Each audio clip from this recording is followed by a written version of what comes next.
The one thing with the Barbarian is it is quite narrow in its scope. So if you're running a campaign that has a lot of political intrigue or investigation or navigation, the Barbarian may find themselves a little out of place in these settings. Barbarians are notoriously one of the easiest classes to play in Dungeons & Dragons. At level 1, you get 2 abilities. Rage! And Unarmored Defense. Rage! Is used as a bonus action on your turn to suddenly start going fucking insane. Yeah, I'll go out with you alone at night. What are you, nuts? Where are we going? To your death, statistically. How do they still do it? If you're a guy, try to imagine that you could only date a half bear, half lion. And you're like, oh, I hope this one's nice. I hope he doesn't do what he's going to do. Barbarian only has 14 hit points. Yes, I know it sounds like I'm being really, really unfair and giving the Barbarian a hard time by pulling out an ogre, but it doesn't matter. It's not a real encounter, it's just a demonstration. The ogre has 59 hit points. That's a lot. With your great sword, I got a 10. Add the attack modifier, which is +5, so that's 15. 15 is greater than or equal to the armor class of the ogre, who has 11, so that's a hit. Grab your damage dice, that's 2d6. I'm going to add our rage of +5 to whatever I roll here. See how much we can get in here. We rolled really high again, pretty much the same as before. That's a bit strange, but trust me, man, I didn't load the dice. Okay, so 5 plus 6 is 11. We add another 5 on top of that. That's 16, just as before. So we'll rub this out here. Phrasing.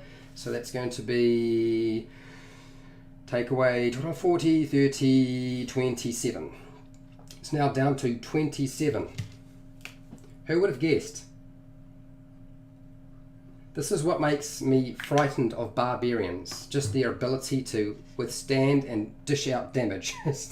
It's frightening. Yeah. It's outrageous how tough this class can be. Beyond combat, you're kind of in a tough spot with a barbarian. Because if you're in a situation that doesn't give you a lot to engage with physically, like your barbarian can be the athlete, the explorer, and they're also the perfect guinea pig to spring the traps when the rogue can't find them. But it's kind of difficult to decide what the social and role-playing angle of your barbarian's going to be beyond just being angry all the time. I mean, you can have a lot of fun playing a character who isn't very good at social situations or maybe not the most intelligent. At the same time, you don't want to be completely two-dimensional with that. But there is a lot of fun that can be had to play into the lacking abilities.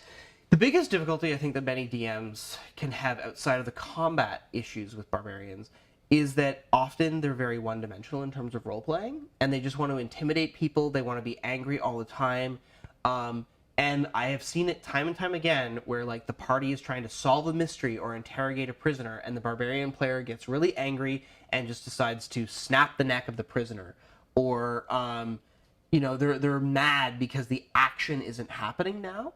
And I think that it's worthwhile as a player of a barbarian really thinking about how you're going to roleplay your barbarian in between the combat scenes, right? Because the game isn't always fighting monsters. Conan is a good place to start for barbarians because Conan, for a lot of people, perhaps less so now, it's sort of their touchstone for a barbarian. And it's in the name. Right, and that is kind of like the armorless, maybe there's a fur loincloth, or some fur boots, a big sword, dim-witted, cares only about battle, brutish. That's a caricature of the character, right? Amazing pecs, glistening in the sun. But it's a shorthand, and it doesn't do the character justice. No, right? Like that, the Conan character, if you read the stories, is cunning and has sort of a sense of intelligence and thoughtfulness to him, as well as a primal savagery, and particularly if he's about to go into battle and knows he's going into battle, dons armor and right. Fights. Seems like the sensible thing to do.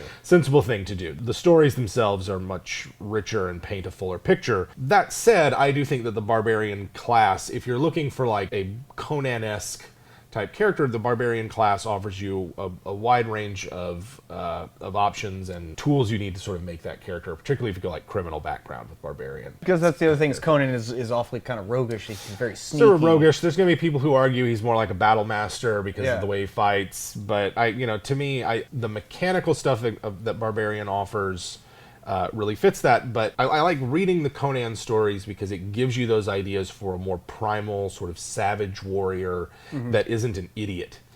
I got a 14. So 14 plus the attack modifier for our ogre, which is a +6. So 14 plus 6 is 20. 20 is greater than the armor class of the Barbarian, which has an armor class of 14. Need to be equal to or greater than. So ogre hits. Grab 2 8-sided dice. I rolled a 7 and a 7. Okay, so there we go. 7 plus 7 is 14. Add 4 is 18. That's a lot of damage to take. That is a lot of damage.